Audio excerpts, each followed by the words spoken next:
just got in last night about midnight from St. Louis by way of Denver, so I had a nice little trip to get in. So I missed all day yesterday, so I didn't get to see the conference. So hopefully I'll get to enjoy a little bit of it before it is today. But I want to make sure we're all in the right room. This is the name of this particular session is Increasing the Voice of Older Youth. Everybody in the right room? All right. Well, I'm Liz Squibb from Jim Casey Youth Opportunities Initiative.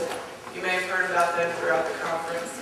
We're located in St. Louis, Missouri, and we work to improve outcomes for young people in foster care and those transitioning out of foster care. We're in about 50 different states across the country right now. One of them is Nebraska that we're partnering with. So I'm going to co-facilitate today, and I'm going to be co-facilitating with Amy Peters. Yeah, so I work for Nebraska Children and Families Foundation with an initiative called Project Everlast. And I'm sure you have all heard of Project Everlast by now. We work to improve outcomes for youth in foster care, particularly older youth in foster care, all while giving them the chance to have their voice heard in programs and services that affect them. I've been an advocate for youth in care since I was about 19. When I was 19, well actually right before I was 19, is when I aged out of foster care. So I do have experience in the foster care system. I was in care for about 6 years until I aged out. So you're going to hear me kind of talk a little bit about that today. We have more people coming in. One of the things that we're going to do today is we're going to talk about how to make sure when you're partnering in your respective jobs, how to make sure that you're partnering with young people. So we're going to go over a spectrum of attitudes or approaches, if you will, so that when you walk out of here, you've got, if not already, especially talking to Amy and my colleague Shannon from the initiative about the work that's going on in Nebraska, you guys are already doing that kind of stuff. So for those of you that may be constrained by policies and practices that don't quite allow you to do some of the things you want to do working in partnership with young people, we hope after the session today you'll walk away with some language anyway to push those people around you that may not agree with that or maybe putting young people in a position where they're not truly decision makers and partners in their lives. So Amy, I think you want to check out. Yeah, and I know I recognize some of you, but I'm sorry I don't know who all of you are. So I want to get an idea of who we have in the room. So if you are a guardian ad litem or a CASA, can you raise your hand? Awesome. Do we have any caseworkers in the room? Okay. Advocacy people? Okay. Who else do we have in here today? If maybe I haven't mentioned your profession. You? Probation. You're in probation? Okay. Okay, great. Anybody else? With the courts. And what do you do? I'm clerk magistrate for the hospital. Great, okay. So we kind of have an idea now of, you all obviously are here because you care about working with youth. And you all, I think, work one-on-one with youth in your jobs. So, All right. Well, I'm going to talk just a little bit about a spectrum of attitudes that we at the initiative have adopted in our youth adult partnering and some trainings that we do. One of the things that we expect at the initiative is that young people are central to the work that we do. And you'll see it in Nebraska. I've seen it with the way that some of the judges are working with young people. So again, this is just kind of an overview. We're going to go over this, and then we're going to have you break down into small groups to kind of talk about how that work relates to your particular profession and what you do in your everyday work. There's lots of reasons we interact with young people in the particular ways we do. And I'm sorry I'm reading, but I literally got in last night at midnight at bedtime and memorized right. But if we're really going to work in true partnership with young people, especially those that are in foster care, those formerly in foster care, we need to think about how we work differently we need to think about how differently we need to work with them than maybe the adults worked with us when we were young. We need to think about where our approach came from, because most of us work with young people based on the way we were worked with, or the way that adults worked with us when we were growing up. And we need to think about it in a way that, do we need to change anything, or do we need to keep some of the same stuff? Because I'm sure some of us had relationships with adults where adults did treat us like partners, especially the older we got. I know my parents had high expectations that I I would be a partner at the table and make decisions, especially as I got 17, 18 and got ready to go work at college. Some people didn't have that. So at the initiative we work, we have a training that we do, it's called Youth Adult Partnership Training, and we work with communities, with groups of adults that are working with young people, and the young people themselves, and we bring them together to talk about the challenges and the benefits of working in true partnership, and the things that, what we'll talk about a little bit later, are the long-term benefits if you really do work in partnership with young people. We adopted this from Bill Lofquist, who is a professor at the University of Iowa. He developed and popularized what we call a spectrum of attitudes, if you will, and I usually call it approach because attitudes usually evoke something else for folks, but he developed what he calls a spectrum of attitudes, and it covers 3 different attitudes that adults mainly hold towards young people. And often these attitudes that the adults hold towards young people determine the degree to which they will either involve them as significant partners and in decision-making, especially about their own lives, or decision-making about the things that they're doing together, and believe them capable of autonomy or making decisions about the issues that affect them. So we're going to take a look at each one of these attitudes. You don't have to write this down because we're going to give you a handout that has kind of a quick summary of what each one of these attitudes are. The first one is called youth as objects. And if you are a person that views young people or working with young people in an objective, in a way that you view them as objects, this is the way we work with young people, and if I'm that kind of adult and I work that way in my everyday life, I usually think that I need to control the situation. I need to control the situation and how young people are involved. I usually want to keep this person powerless. I have this opinion not because I'm a mean person, but because I think it's best for the child or the young person. Because I don't want them to kind of make the same mistakes I did. You know how you don't want your young person to fill out the FAFSA form and miss things that were supposed to be filled out. As an adult, I'll just go fill out the FAFSA form for them if I view them as an object. We know that if you don't do this and you don't involve young people in meaningful roles, that they're not going to develop. So if I view somebody as an object, I usually partner with them in a way that it is me being kind of motherly, if you will. And do you mind sharing with the audience, your thoughts about either a time when you were viewed as an object or you've seen that in your professional work? Well, when I think of people working with young people as treating them as objects, I actually kind of think, like she said, like the motherly part of it, where what you're doing is you're treating them more like an infant. Like you need to, you want to meet their basic needs, you want to keep them safe, all of those motherly things because you care about them. But there's kind of this understanding that you have that the infant is not going to have any room to behave on its own or make its own decisions because it's kind of powerless when it's in that stage. So when a young person is in foster care, we kind of feel like that, and sometimes we feel powerless. And of course, as professionals who work with youth who are in the child welfare system for whatever reason, our first objective is to make sure that they're safe, obviously. We want to protect them from whatever unsafe environment they came from, but also sometimes we feel like we have to protect them from the truth or from making mistakes. And so when you're in foster care, what that actually feels like is it feels like you're living under a cloud of secrecy. It feels like all decisions about you are made behind closed doors and you're not involved in any of those decisions whatsoever. And that's a terrible, terrible feeling. What this can do for young people in foster care is it can actually make them not trust adults. Also, when you're not involving youth in the process or explaining why decisions are made the way they're made or giving them a voice in the decisions that are made, they're going to not understand why you're making that decision, and that also leads to kind of a sense of unfairness about things. So just keep that in mind, and when there's a time when maybe you do need to step in and make those decisions, but even just letting the young person know why you're making that decision and listening to their opinion on it can make them feel like the decision is a little bit more fair, and they're going to be more likely to follow through with it. Thank you, Amy. So, any questions about youth as objects? Pretty simple. Most of us have had that motherly intention at some point, and all for good reasons. But again, we're talking about partnering. How do we include young people in the decision-making in the work that we're doing? So the second one, the second spectrum, the second attitude in the three attitudes on the spectrum is called youth as recipients. While this is better than youth as objects, we still have one more to go that I want us to get to where it would, to us, would be optimum partnering.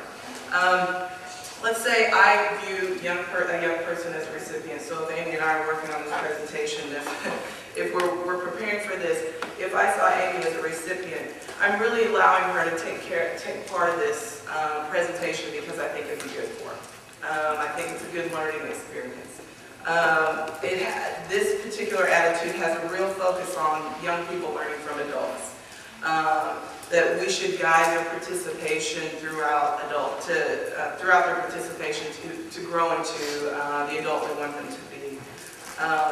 They think that this will help them become real people. So if we're working together, I think, if Amy's working with me, even though she's a young professional, if I have this youth as recipient attitude towards Amy, she's really doing this with me, and I'm doing her the big favor of teaching her how to do things. That she's not only going to be an adult if I allow her to partner with me in this way. I still give her trivial roles, meaning she would be the one that flip charts, and she's the one that may open and say things, but would I really give her a partnership or a co-facilitation role? Not so much. We often do that as we view young people as recipients. We often view them and give them trivial roles that sometimes we don't even want to do. So if you know you're doing a roadside campaign, we have the young people pick up the trash. The adults don't do that. So if we're viewing young people as recipients. One of the things that you got to remember when you do this, this still leaves them in a relatively powerless position. So they're still not learning. And young people really do realize that their role remains trivial. Amy, you want to share some thoughts about that as well? Yeah, so to me, the perfect example of this spectrum of the attitude used as recipients is when you're asking maybe a young person to come sit in on a meeting, but they don't really have a role in that meeting. They're kind of just sitting at the table, maybe every now and then ask a specific question and give an opportunity for input, but they're not really actively involved in that meeting. So that to me is a youth as a recipient, not necessarily a partner. And it's also, there's a difference between just sitting at the table and actually having meaningful involvement. And also, you might expect that if that young person has something to say, why don't they just jump in and say it? So you feel like you're giving them the opportunity to meaningfully be involved, but actually you haven't done the work that is necessary to prepare that young person to be able to be meaningfully involved. So I can give you a little example. When I was 19 and I first entered this world of advocacy, I was asked by a couple of different organizations to sit in on some meetings like this, creating different programs, things like that. And I remember the first ever meeting that I sat in on, it was a program design meeting. They were creating a new program that would serve youth. And I really didn't have much information about this program. I was just told, hey, you're in former foster youth, you can help us, build this program, why don't you come to this meeting? And so really what my role was is I started off and I told a little bit about my story, and then they went right into the nitty-gritty of the program design planning. And I remember looking at somebody that was speaking in this meeting, and I really thought they were speaking a foreign language because they were talking program design terms. I had no idea what anything she was saying meant or what that program would actually look like, and I had no idea why I was at the table. And it kind of left me feeling raw and vulnerable because I just told a little bit of my story to these people, but they weren't using my story, and they weren't actually asking me my thoughts on the actual, reason that they were there was just to build this program. So, as somebody, when you're put in that position, it can really make you feel used. And that's not what we want to do with our young people. We want to make them feel like they can meaningfully participate and be involved when we're asking them to sit at the table. So, to me, when this type of thing takes place, it is known as decoration, and it is known as tokenism. And if we want to effectively partner with these young people, that's not what we want to go for. Thanks, Amy. Sure. Any questions about youth as recipients and the difference between treating young people as objects or treating young people as recipients? Any questions? And I would be curious to know, I gave you guys a solid example, but you work with youth in different ways in your roles as professionals. Could anybody think of another example where maybe youth are viewed as recipients in Nebraska today? It doesn't have to be your organization. This is an example from California, which is where I was previously, and it's similar to what you said. I used to sit on the school administrative board, and they had advocates that would come in and say, but they rarely spoke, they weren't really included. I kind of didn't understand why they were there because they didn't seem to have a role, and it felt like, let's just feel good about having this group here. And I think probably they felt pretty, out of place. Sure. Sure. Yeah, absolutely. I think that happens all too much. And I think when we can start to realize and recognize when that's happening, then we can change it. Now, any of you that work with youth in the courts, do you have any ideas of, is this happening? How is it happening? Have you seen an example? So now, I can tell you from being a former foster youth, the experience of going into a courtroom is extremely intimidating. Being in front of a judge is extremely intimidating. A lot of times, maybe the judge would have spoken directly to me, but I was scared. I was in a courtroom. There was all these people there that I wasn't really sure of. So it would have been difficult for me to just stand up and say something to the judge in a court hearing. And I actually, I never really did. I never really was able to do that. That was kind of viewed as my guardian ad litem's job to do for me, right? But I think that there's ways that we can meaningfully involve youth in their court hearings as well. And it could be, giving them the preparation that they need to actually speak to the judge if it comes down to that. Or have any of you heard of the youth court form? Good. So the youth court form published by CCFL and the Nebraska Foster Youth Council, now known as Project Everlast, is a way to give youth a voice in their court hearings. And as I mentioned before, that's really just going to help them view whatever decision is made about their case as being more fair because they will feel like they had a voice. So that's one way you can involve them. Thank you. That's perfect. That takes us right into the third spectrum, which is actually doing the whole thing. And the third spectrum literally is on the opposite end of youth as objects, and it's called youth as partners. Go figure. But this spectrum really represents an attitude where the adults feel, young people are welcome and that they're valued. I know there are some of you in here that really do that.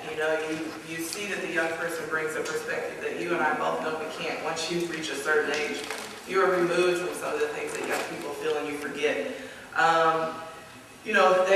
This type of attitude, the adults in the room respect that the young people have something to offer and they're encouraged to offer things up. When people are working with young people in true partnership, some of the things that we do at the initiative, I have some young people back in the back of the room that have been through our institute and our training. It may be the first time that some of the young people have actually felt that they're critical to our success, and they know that if they're not in the room, then we're not going to get it done. And that's the attitude that we hold at the initiative. And I know there are those of you in the audience that feel the same way, especially in your organizations. When young people and adults are truly working in partnership and the adults feel comfortable, they ask the questions that Amy just talked about to make sure that they're involved and make sure they're prepared. They ask the questions like, what do you want your role to be? So, for example, your example, nobody probably asked the young people, we need you here. It's part of our policy or our practice. We don't know what we're doing. What do you want us to do? How do we get you involved? How do we make sure you're, what do you want your role to be? What do you think you can bring to the table? How can I help you be prepared? I think that's the one lesson learned that I've learned over the last 10 years about having young people at the table is preparation, and more preparation, because they don't live and breathe what you and I work every day or get paid to do. They're usually volunteering or getting a very small stipend to show up, and they've got everything else going on in their life. So preparation, so asking those critical questions. So if you have that kind of attitude or you want to include that kind of approach in your work, then you have to ask those critical questions of the young people and then go into the partnership knowing that they are just as critical as a professional that's getting paid 9 to 5 to do the other kind of partnering you're asking the adults to do. I'd love it to hear from Amy, because this is the place where we would like for everybody to get. And it's okay if you're in a position where you kind of have to, participate in partnerships where young people are viewed as objects. But, the more we can think about it, the more that, the courts can put in place the questionnaire, practices that help do things to get more young people involved, the better we'll be, and what we can move ourselves to that spectrum. And again, I don't expect everybody to be, in the youth as partners approach or see themselves like that. But the more we can push ourselves to that particular kind of approach, we really are going to do better improving outcomes for young people. Because again, what I've seen at the initiative over the last 10 years, the more young people are involved in their decision making, the better off they are at the end of the day. So I told you a little bit earlier about how when you're viewed as an object, you kind of feel, you're under a cloud of secrecy. You learn to not trust adults, and you learn to have this kind of sense of unfairness about everything in your life. Now picture the opposite. So picture you're a young person who has gone through this, but somebody approaches you and treats you like you're the expert, and they want to know what you have to say, and they're going to use what you have to say. That is so empowering. I cannot even describe to you how empowering that is as a young person to have that happen. I didn't have that happen until I was a little bit older, around 19, 20, and I found Project Everlast, and they were really the first organization that did that for me. And I was already out of care, and that's actually kind of unfortunate. But when you're a young person and you're approached like that, like they care what you have to say, and they're going to use what you have to say, that is extremely powerful and extremely empowering to that young person. Can we think of any other examples how this is happening in Nebraska right now with youth as partners? I know there's some out there. We're doing great work in Nebraska, so I know there's some examples. Oh wow, everybody's shy. Was anybody Nebraska's not good. No, we're doing great things in Nebraska. Was anybody at the permanency discussion last night? Anybody in here? I know we have some Project Everlast people. Amy was there. I really felt like, we had a young person at almost every table, and I felt like those young people were actively engaged in discussions, but also they were the ones that reported out to the group, and that was impressive to me. And I felt like, many of you here that were at the tables last night really cared what the young people had to say, and it was great. So I saw an example of it last night, right here. Does anybody else have an example? Well, we do multiple events like this. This is definitely not the first event that we do, and we always take pride in talking with all the people that are eager to listen. So this is something that Project Everlast does on a pretty regular basis. I think this is part of the end of the start ahead in the child welfare and the justice world. Sure. But I think we open that window and we think how in our community, in our school, do we engage young people in decision making. And I think a number of examples that we see when we look at populations of young people outside of the child welfare system grows exponentially. And so thinking about how do we do that for young people in more traditional settings, how do we translate that over to the world that we all live in, something to think about. Because for me, I know when I open that window, I could think of a whole longer list of ways we engage young people and stakeholders in our community outside of the child welfare system. Yeah, I think you're absolutely right, Cassie.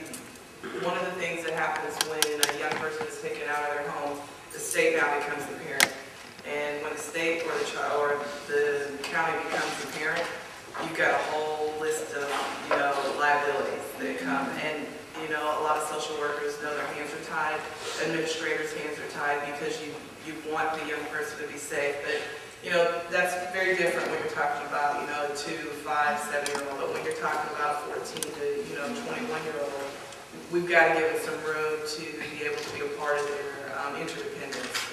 Otherwise, we're letting that 18-year-old go that's never even had a discussion about what he's going to do next month for a living. So you're absolutely right. If we can think about what do we do for other young people that aren't involved in the child welfare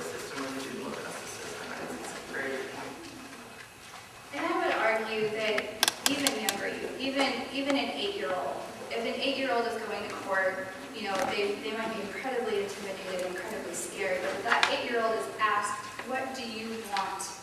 And given the opportunity to at least say what they want and heard, and have that repeated back to them. Even if the decision isn't what that 8-year-old wanted, you know, granted, we have to make sure that that 8-year-old's best interests are being met and that 8-year-old is safe.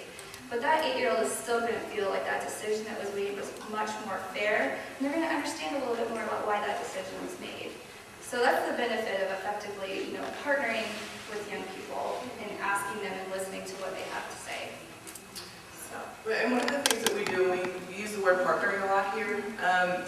You know, and a lot of people say youth engagement, we've got to include the youth voice, but it truly is the undergirding of making sure young people are centered in the work really is about effective youth-adult partnering. And the more that you can think about how, as adults, we can let go of some of the things that society says to us that, you know, as a parent, when I had my son 12 years ago, my job immediately kicked in as I'm supposed to provide and protect. And now at 12 and he's 13, I'm starting to learn that I have to let go of some of that and let him be a young man, but I still want to, you know, keep things tight and protect him. But part of this work is, you know, allowing him to, you know, gain some interdependence and make decisions about what he wants to do. And so we're going to work on this approach a little bit, given your respective disciplines. And we've got a handout that we're gonna hand out. So the bad thing about this is the way that we are kind of grouped together. So it'd be great if we could have one table turn to the table behind you and work as a group, and then have this table turn to the table behind you, work as a group, this table turn to this table, work as a group of like 6, 7, 8, and this last table turn to this table and work as a group of like 6, 7, 8. And what you're going to get, I'll give you the directions. Handout should go.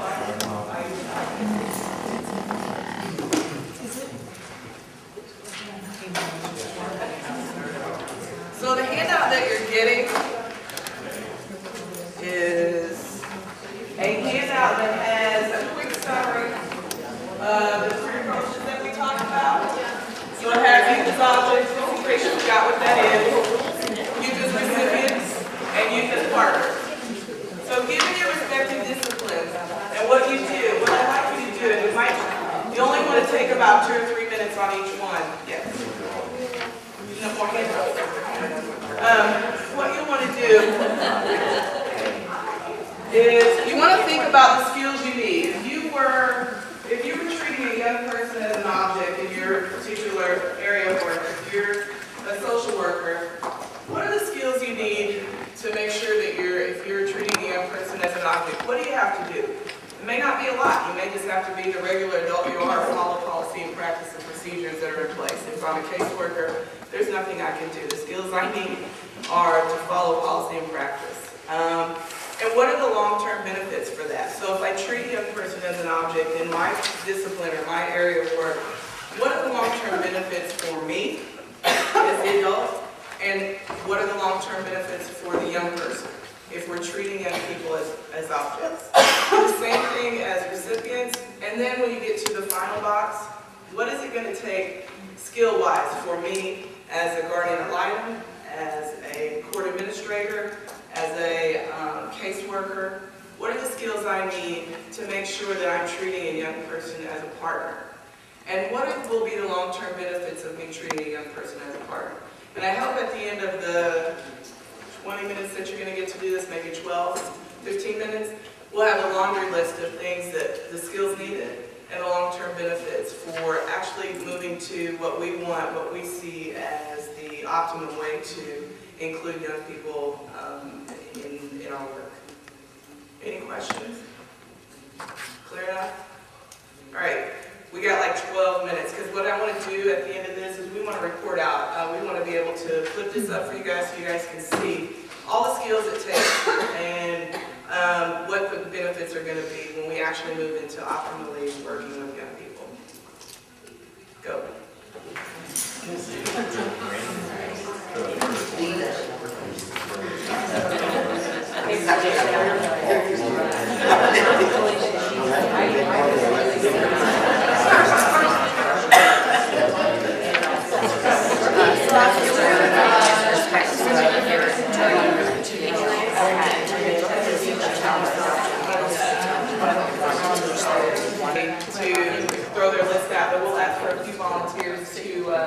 either share what you found out in the group or your individual handout that you worked on. And the way we like to do this is we're going to chart the skills needed, and then we're going to also chart the long-term bennies. So we're going to quickly go through the youth as objects and quickly through youth as recipients, and we'll spend the majority of the report out on what it takes to engage young people as school partners. So anybody want to volunteer to share what their group discussed around youth as objects and the skills needed? Because I saw some people writing and I know how to call on you. And I have friends in here.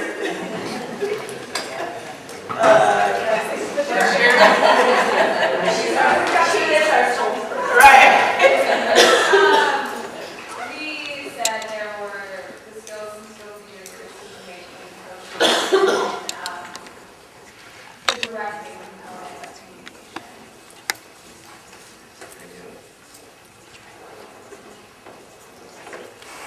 Anybody want to add to that? Confidence and their ability and compassion for the youth. Compassion and confidence. Knowledge of the whatever.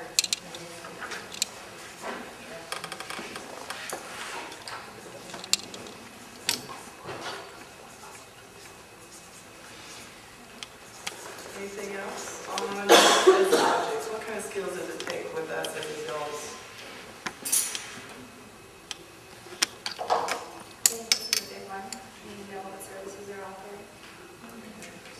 What about the benefits? What are the long-term benefits that when you work with the youth as an object? What does it bring back for the partnership, either for the young person or for the adult?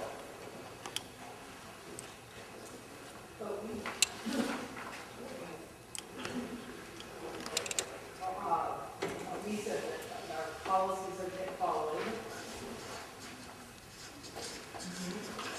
And the money, and sometimes the money that needs to follow the correct policy is secure. Like, moving a certain way in order to get 40 funding, and moving a certain way to get this way. Yeah, I mean, practice and policy, I got you. Okay, Yeah. What else? Let's start looking at. Jacob. We came up with the youth that want to complete programs. They have to wait home for the whole thing. Okay. What else? Reduce liability. Say that again. Reduce liability. Yeah. What else? Less stress for the youth. Less stress for the youth?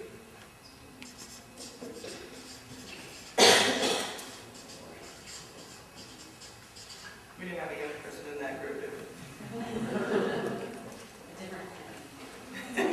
I got you. Anything else? We talked about a sense of safety or a false sense of safety on the part of the adult because you feel like you're taking care of it and so everything's going to be okay.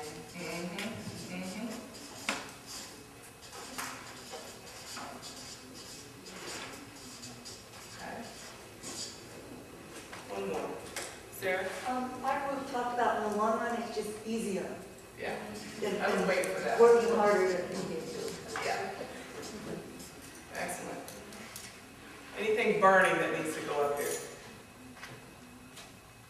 I think you captured it right at the end, Sarah. Very good. Easier.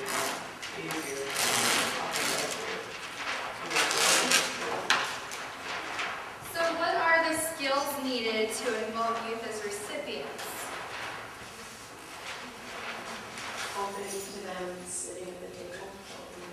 Oh, okay, so open to involving youth somehow, right?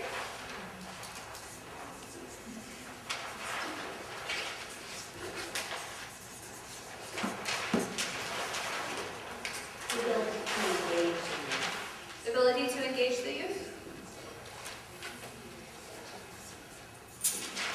You also said remembering to Remember remembering to engage youth, yeah. Remembering to invite them to.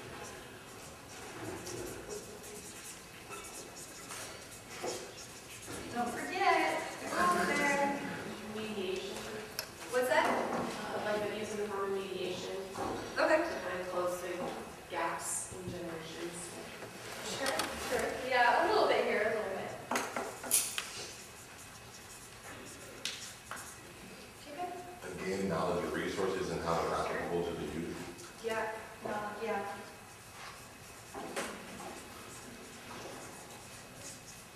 And actually using the information that the youth are given and giving it to the adults. And not Using just saying- information? Yeah, actually using the information in their story instead Sure. of the adults and use it, you know.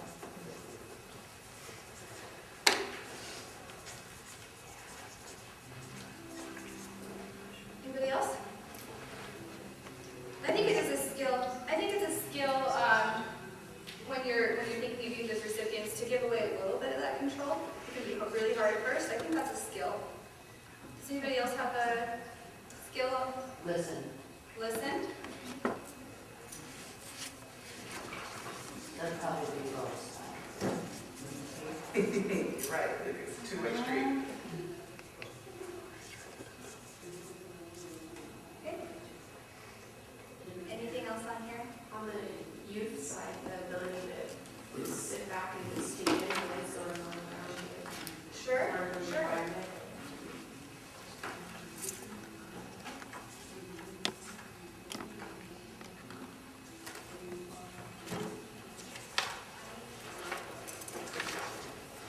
Also, maybe a skill for youth is, they gotta have a little bit of professionalism if they're wanting to be involved in these types of meetings or, working with professionals. So, a little bit of a professionalism they're needed by youth, right?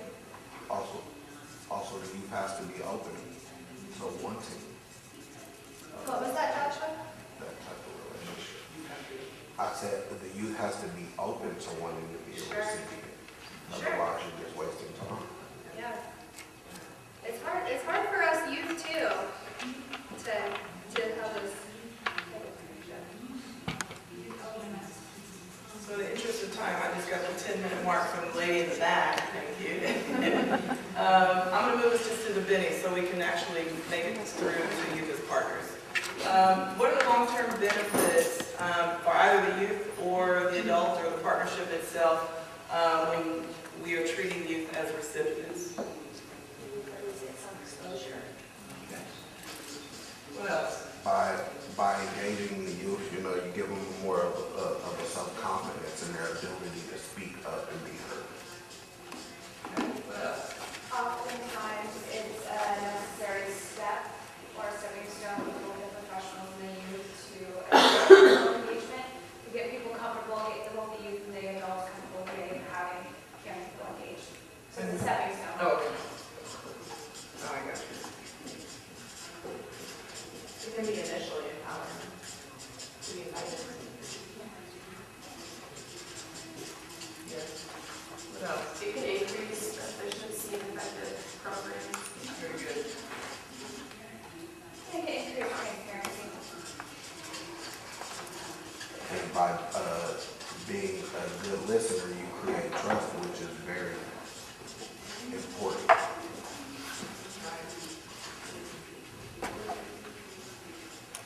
What else?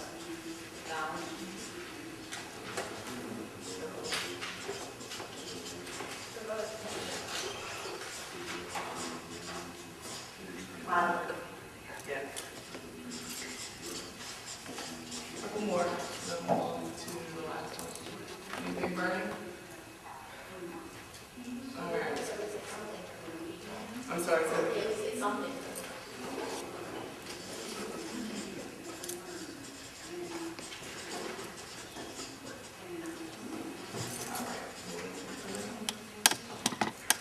All right, so what skills are needed to work with youth as partners?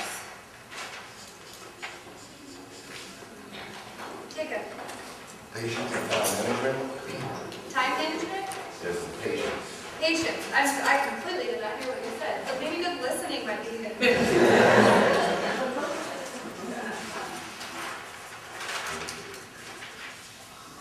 Reasons about separation, Yeah, being organized, do it the right way. sure. Flexibility. What was that? Flexibility. Flexibility, yes. We talked about the ability to be vulnerable. It's risky to For the youth, this is a skill, to be vulnerable, or the? but more of a professional.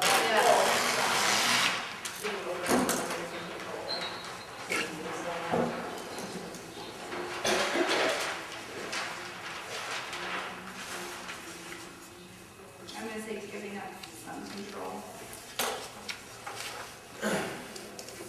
Being able to say what you mean and let go of the jargon. Sure. Communicate.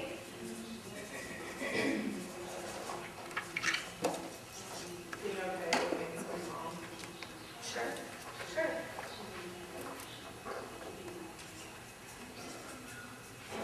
Any others? Being creative in how this relationship was. Creative? Open-minded. Yes.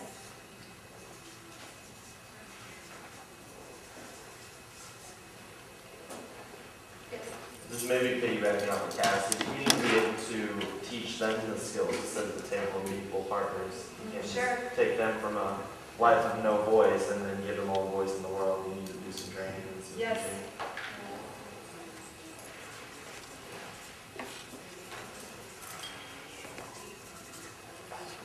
Yes. We talked about preparation skills of helping young people we were mostly talking about going to court, but in preparing them for understanding the process, preparing them for understanding the options, and knowing that even if they share what they want, they may not always get it, but Yeah. that's a life lesson. But, Yeah. but doing some backup planning. Yeah. Definitely. So honesty. Honesty, yes.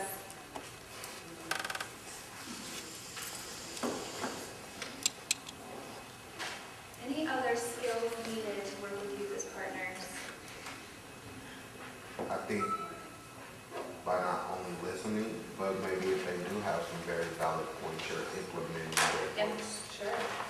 Very good.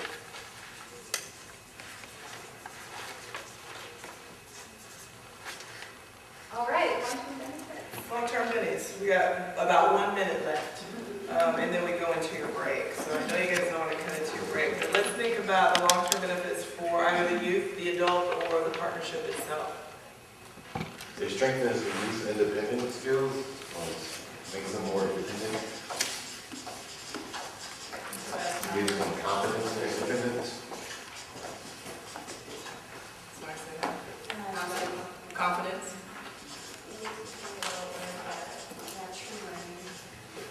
True learning? Instead of doing it for them? Insight. Empower, insight? Professional growth for the youth and the adult.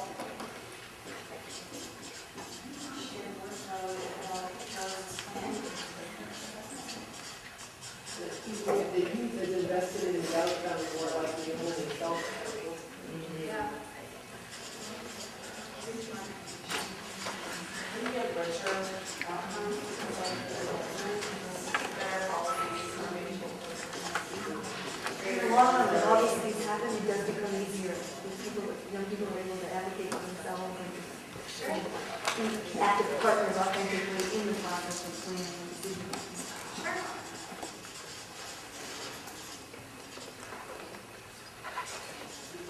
No.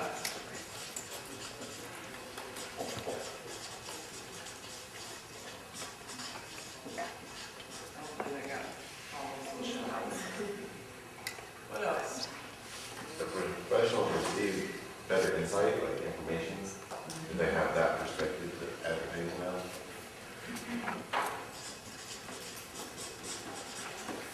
You have accountability.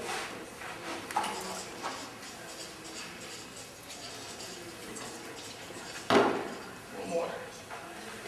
Maybe you'll find that. Yeah.